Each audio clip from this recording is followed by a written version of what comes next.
welcome back to episode 38 of Scar Bearers.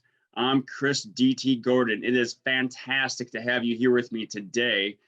And as always, Nate Barron and Britton Barron, thank you very much for your video and your theme music help. If you want to contact them for your own theme music and post-production needs, you can reach them at Nate Barron.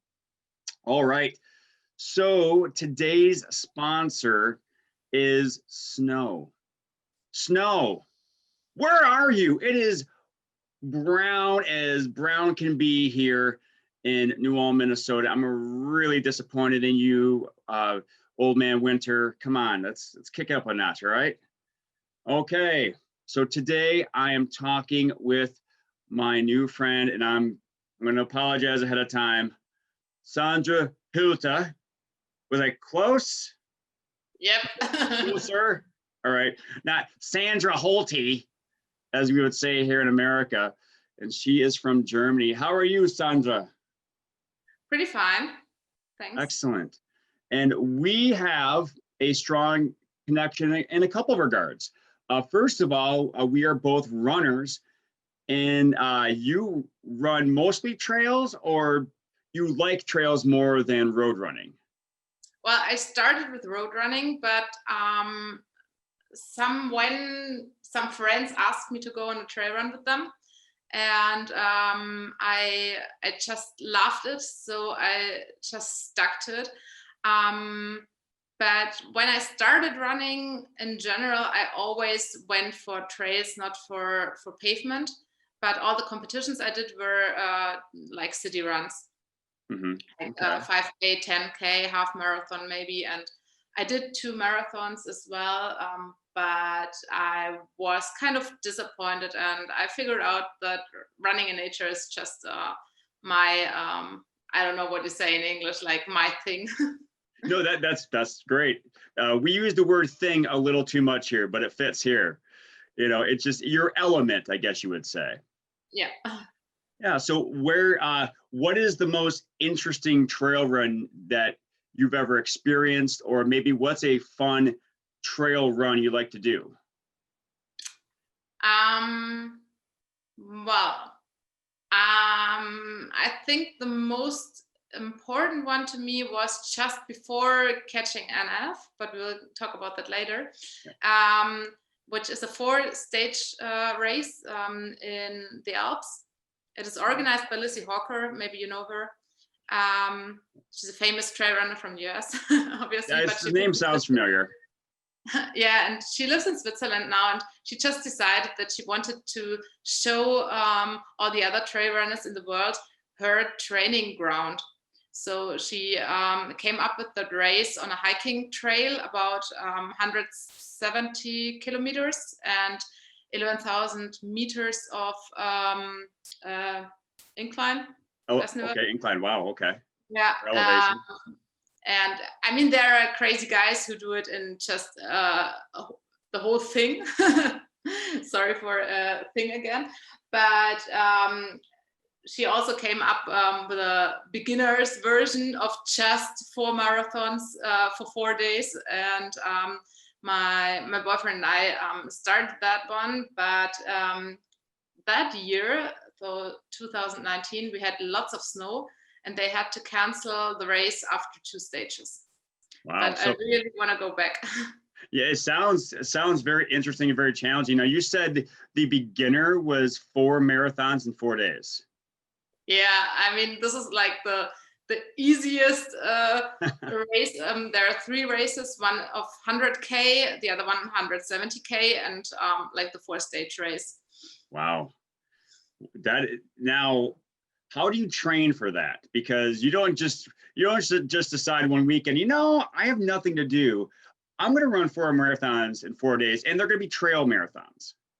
Well, actually, for me, it's better than just running like a classic marathon in a city, because you hike a lot.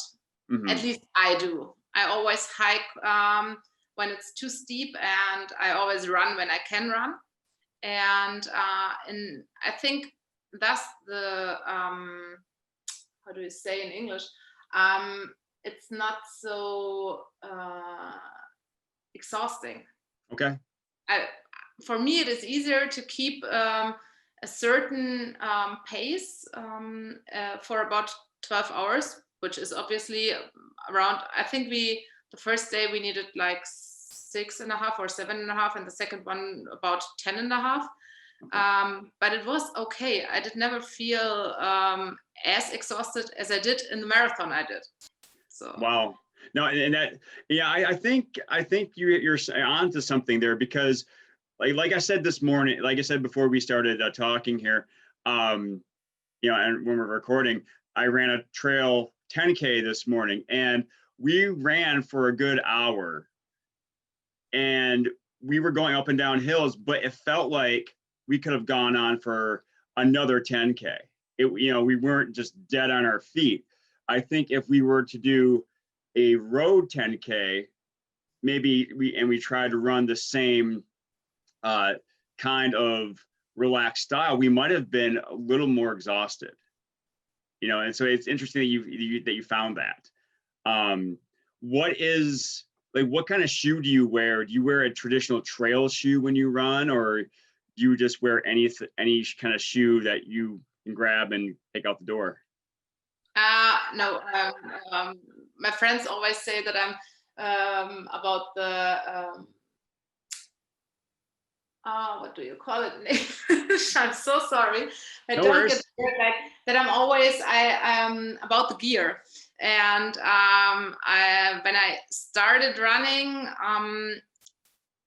running, in general, about, I don't know, 15, 18 years ago, just like a hobby once a week or something. Mm-hmm. And after a couple of years, my knee hurt very bad.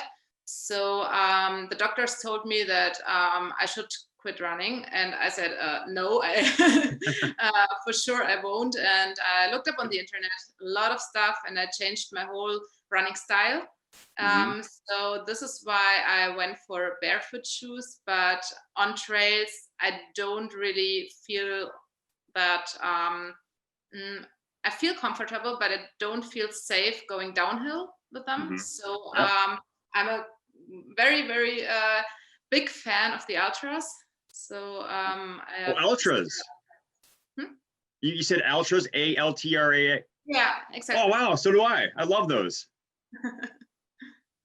I'm sorry to interrupt you. I was excited that you said ultras. Like, hey, another way we're connecting. So I'm sorry. Go ahead. Please continue. Well, I don't know. I think you just asked me what shoe I wear. Yeah. Do you like? I can't remember the name of it, but it's a trail shoe, but it's very aggressive on the on the sole. It's very grippy.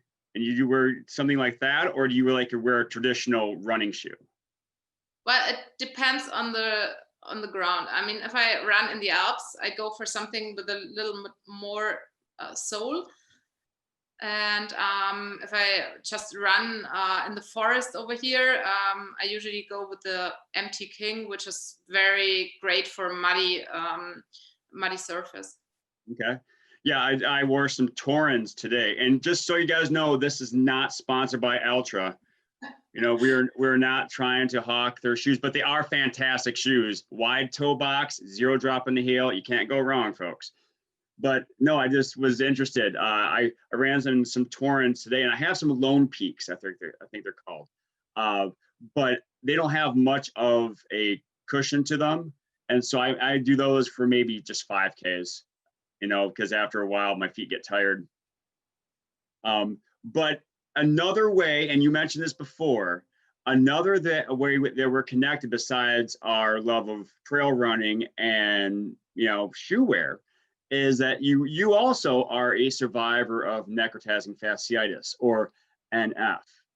Now, and I believe you said that you contracted yours in 2019. So last, as we're recording, is last year. Yeah, in September, in the end of September. Okay.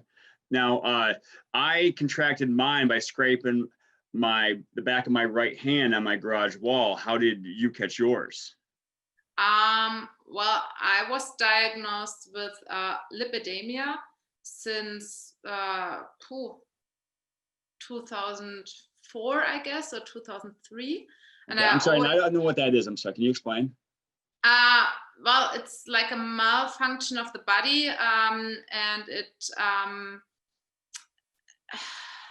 it stores fat, but you cannot get rid of that kind of fat by doing Okay. sports, by your nutrition or whatever. It just stays there. So I always was asked by friends, so, oh, your legs they don't look like you're a sporty person. I was like, yeah, I know, but it's not my Wow. fault. Wow, and But you left your manners at home too. Interesting. Wow, people say that. Wow, it's kind of fun. well, no, it was just a friend of mine. She was wondering. She was Oh, okay. honestly wondering and asking me. And yeah, I had to wear compression garment almost every day that I was standing or sitting. Hmm. So every day in university and later on at work, I wore those disgusting socks or tights. Yep. And yeah, after 15 years, I decided to think about operation, and I went to the doctors and figured out that it's really not that big to do it, and it's an easy operation. You can do it at the doctor and go home afterwards and stuff like that. So I went to a doctor, and he was super nice. He has just best recommendations and everything. And yeah, he did the first operation in April 2019. So you always do like 2 or more operations depending on the level of lipedema you have. And the first operation, everything was not perfect. I mean, it's an operation, and of course you have some pain and everything, but it worked out very well. And I didn't think about it too much, and went for the second one in the end of September. And at the operation, I already had some sort of pain, which was weird because usually you don't feel anything during those operations, but I was awake. So I felt that pain. And I told the doctor, and he didn't care too much at that very moment because he was at the operation, and for him it was normal that I have like some feeling, but he was also wondering why I have pain. And in the evening, it got worse. I wasn't able to sleep that night. Pain was just getting worse and worse and worse. I've never experienced that kind of pain in my whole life. So my boyfriend, who was with me, told me, okay, we have to call the doctor again. Well, we called him in the evening. He told me to take another pill. And in the morning, we called him again. He asked my boyfriend if I had fever, and he wasn't really sure about that. But it was just so worse that the doctor told us to go to the ambulance, to the hospital. Yeah. And yeah, I went there without knowing anything. And well, the doctors there didn't really diagnose it, and they failed for 2 whole days. So the whole thing was just yeah, creeping around my body and getting worse and worse. So 2 days later, I called the doctor, the operation doctor again, and he told me, please send me photos. And from now on, he will ask that right after the operation, not just 2 days later. But with those photos, he was able to diagnose it. And he didn't tell me on the phone, but he came to that hospital, which was 70 kilometers away from him. So I already thought, okay, maybe something isn't that well.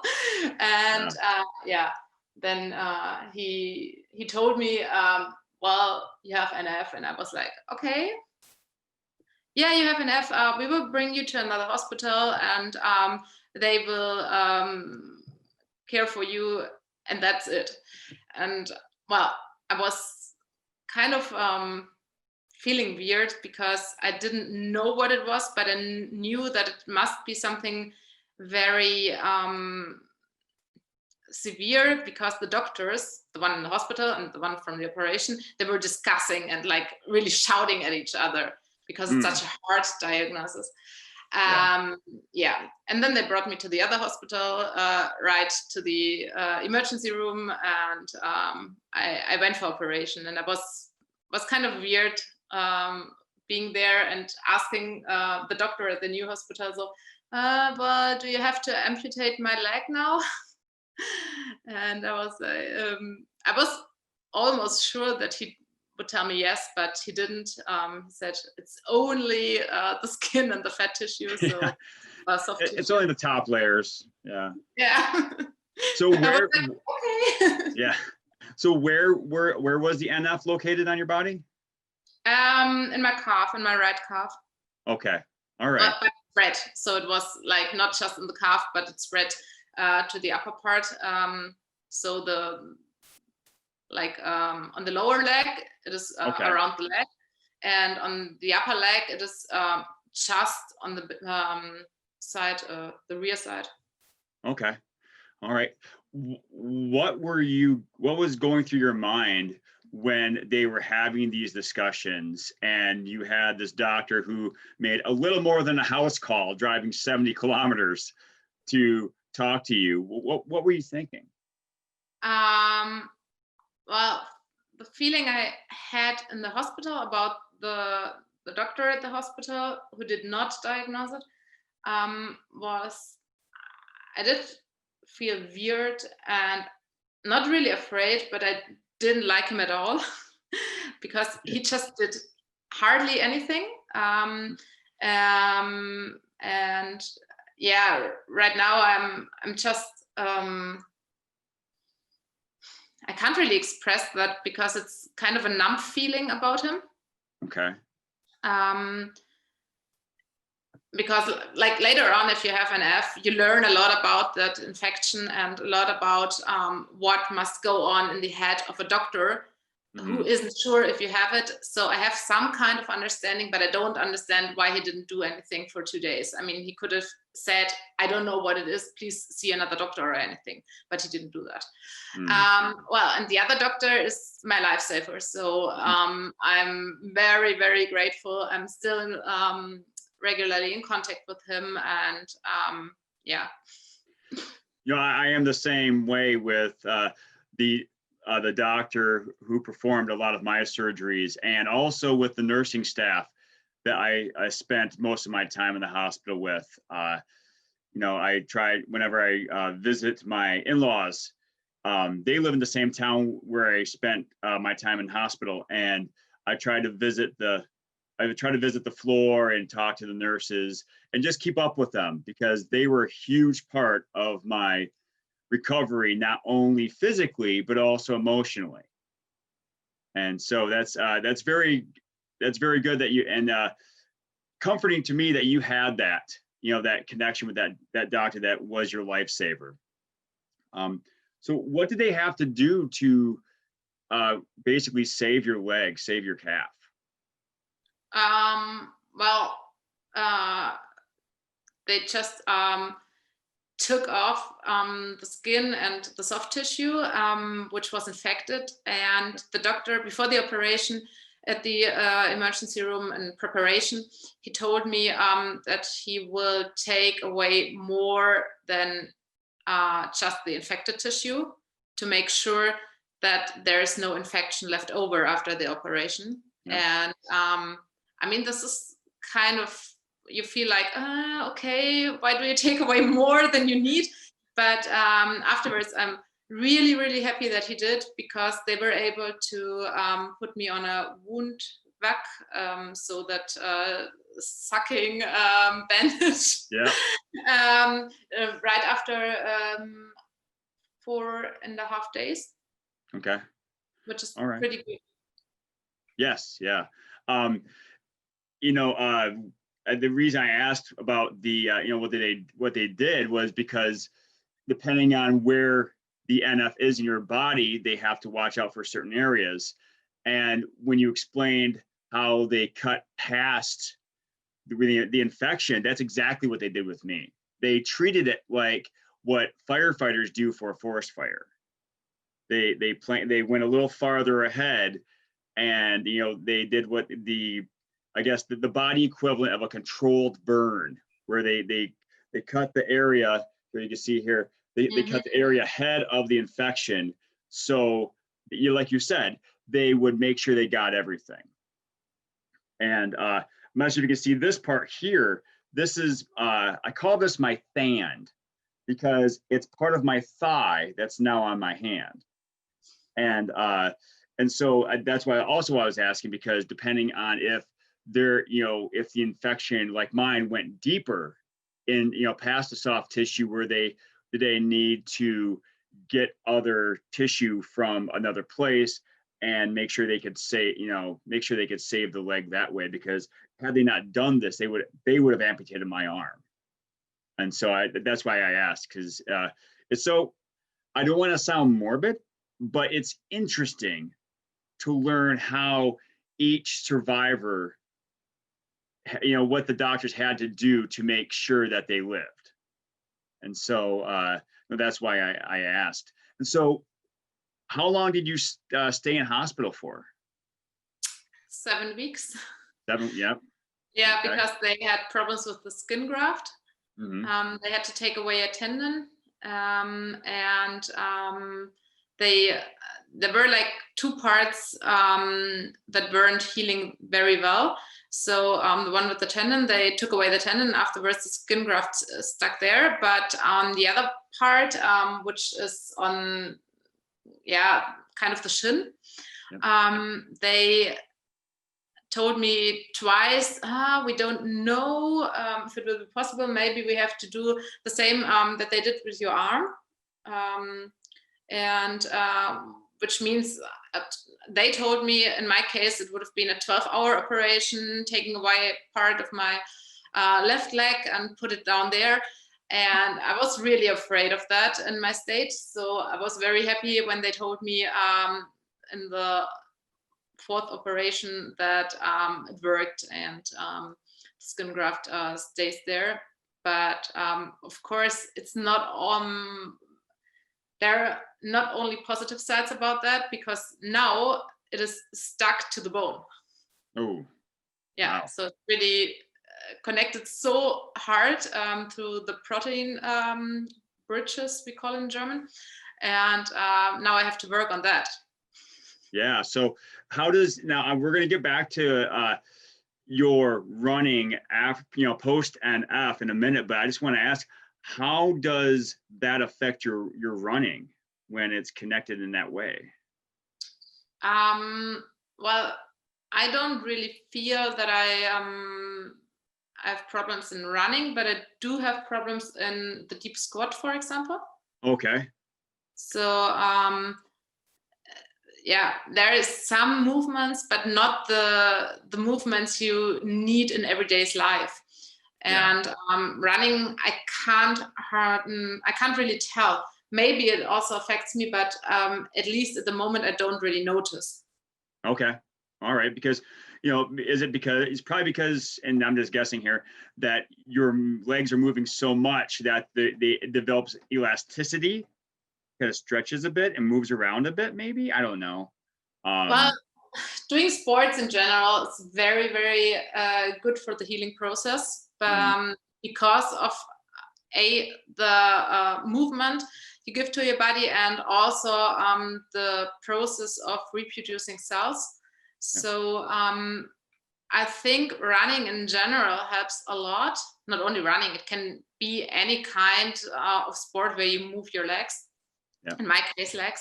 But I don't.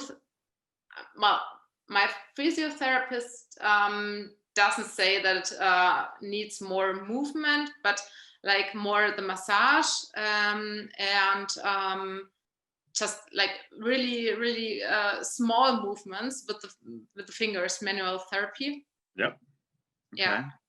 All right. So back to, you're in hospital for 7 weeks. At what point, was there a point when you thought, oh, I'm never going to run again? Or did you always think, okay, when do I get to run again? Well, I was very lucky that I asked the doctor who did the operation at the hospital if I will be able to do sports again. And he said, yes, definitely yes. We only have to take away the skin and the soft tissue. Yep. So your muscles aren't infected. And I was like, okay, then I will go running again. Just a matter of time. And yeah, I didn't think that I would be able to do sports that quickly again, because I had a really good time at the rehab center, which they put me in like right after the hospital. Okay. And they had a training room there. So when you're a sporty person, you love anything you can do to help your body heal. So I went to that training room almost every day. And in the beginning, I wasn't able to put on any weights or go for a long time on the bicycle or anything. But I just had it in my mind to do the best I can. You know, that is probably the one thing, besides my family, my friends, that really kept me motivated and helped me be positive, is the fact that I'm going to do this again. I'm going to run again. And in fact, when I was in the hospital, I ordered a pair of Ultras in the hospital to make sure I had something to use when I got out of the hospital. So after you got out of the hospital and you started running again, how long was it before your first maybe long run or race? Well, I just switched on the light because I think you cannot see me anymore. Just a second. You're very mysterious. There we go. So I think it's better now. Yes. Yeah. Well, the problem was that Germany was hit by COVID already in March. So all the races were canceled. Also during summer, there were hardly any races taking place. And there was only one race, which I did in 2018, I guess, which is, it's a self-supported, more or less self-supported race with only a maximum of 30 participants. Okay. How long was it? How, I'm sorry, what was the distance? Well, if you can navigate very well, it should be about 50K. Okay. Don't you do some extra kilometers? And I was, that was the race I did. And I was doing a pre-test in July with 2 friends. And when I figured out that I'm physically able to do it, I was very happy that I signed up, because it was the only race.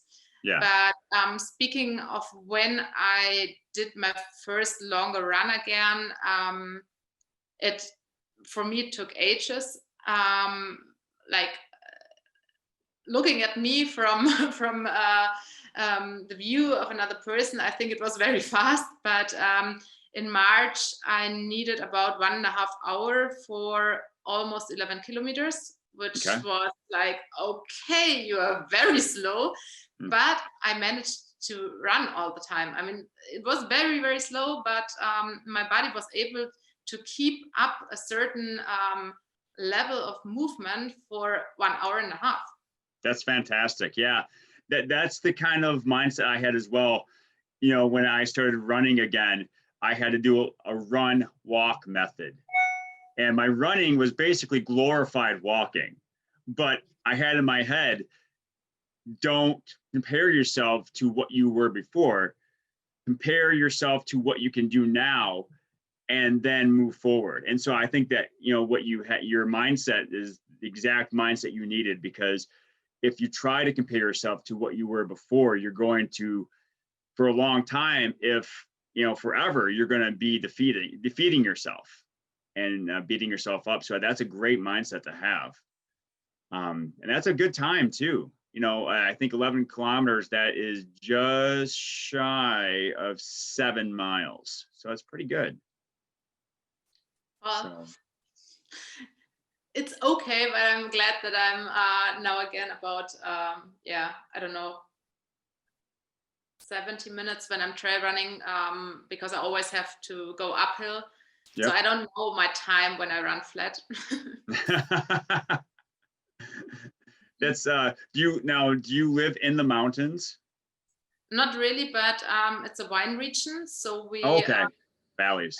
It's not only the vineyards, but there's also like some forests on top, and it's kind of hilly, but not really.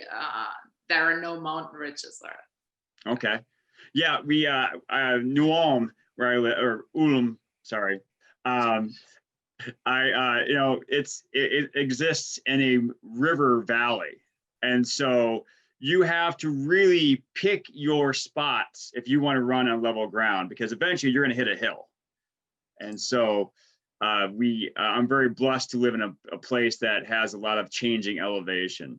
So do you have any races that you've been eyeing in the next year or so when this COVID restriction time rises?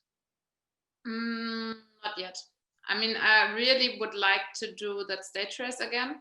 Okay. But I'm not sure if I'm already at the level that I can do it within the time limits. I'm pretty sure that I can do it, but they have a time limit of 12 hours each day. So that is the thing that I'm, thinking about. And I don't know yet, because COVID has changed so much. In Germany, we're in the second lockdown right now. We're hardly seeing any people. If we saw any people in summer, it was always outdoors, which is fine, but it's a life changer at the moment.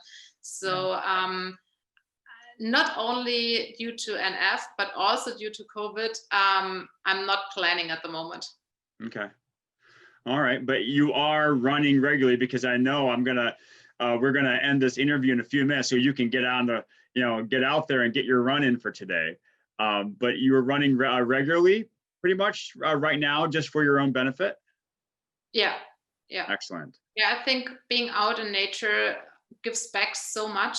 And this is also something that NF showed me, to be just grateful for what you have.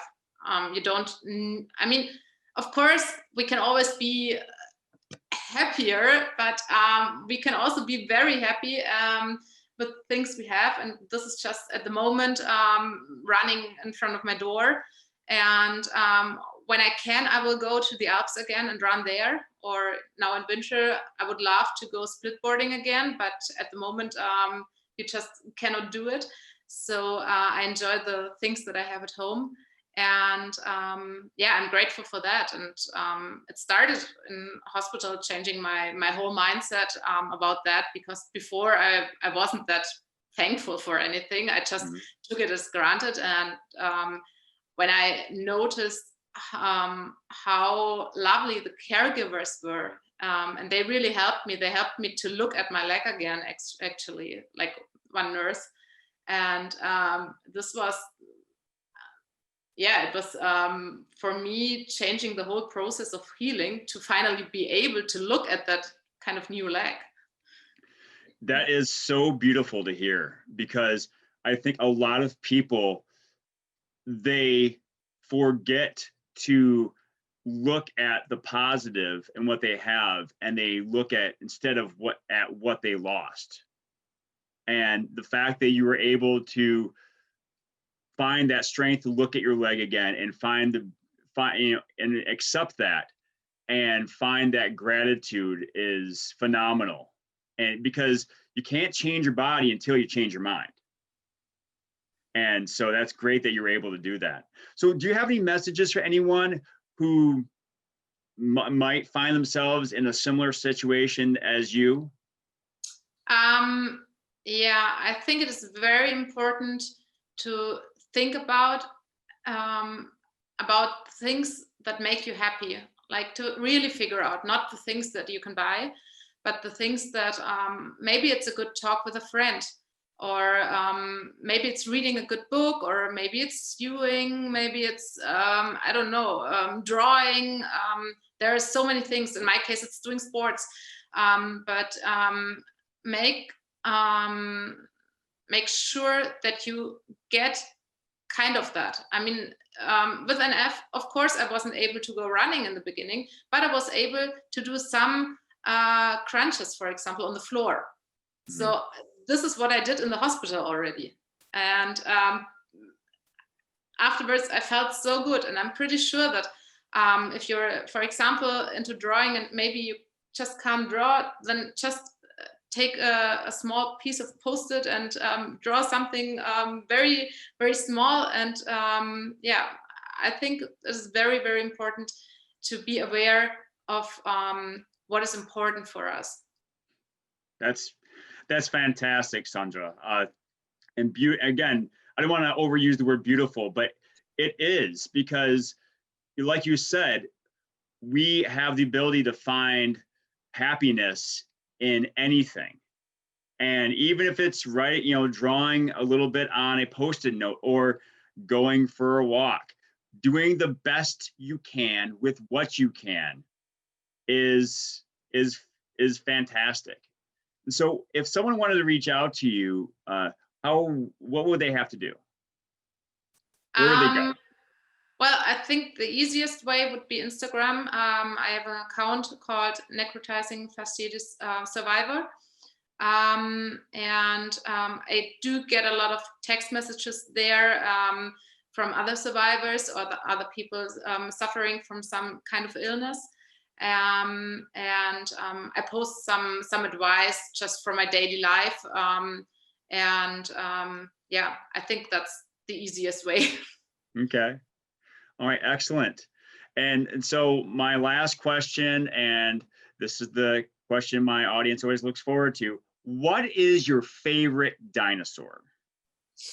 Yeah, you told me that you would ask that, and I was looking at dinosaurs, and I figured out, well, there is no dinosaur that I really love. So I go for the turtle, which isn't a dinosaur, but in my eyes, she kind of is. Okay. And yeah, she just takes things easy and has a lot of calm, and I love that. Sometimes I would love to have more of that tranquility, but I'm working on that.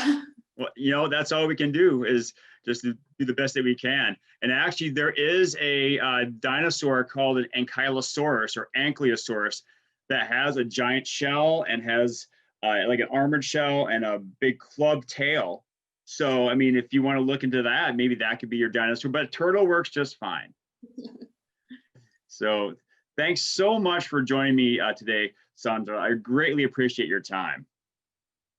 Well, thanks for having me with you. And yeah, I really hope that you will go for some more trails the next weeks. Yes, yes. And so, guys, if you want to reach out to Sandra, you can find her at Necrotizing Fasciitis Survivor, and you'll put a period in between all those words. If you want to find out what I'm up to, you can go to Linktree at linktr.ee/Chris DT Gordon.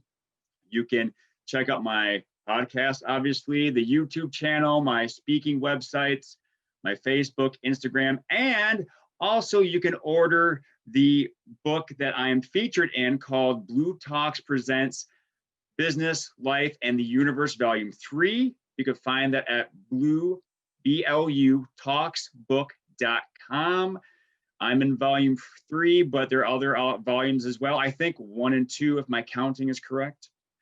So thank you very much, everyone, for joining me today. Remember to like, subscribe, share, rate. Make sure you help someone find Sandra's story and other stories that can help motivate people and inspire them to do the best with what they can. So again, one more time, thank you very much for joining me today, and pass on perfection and go for greatness.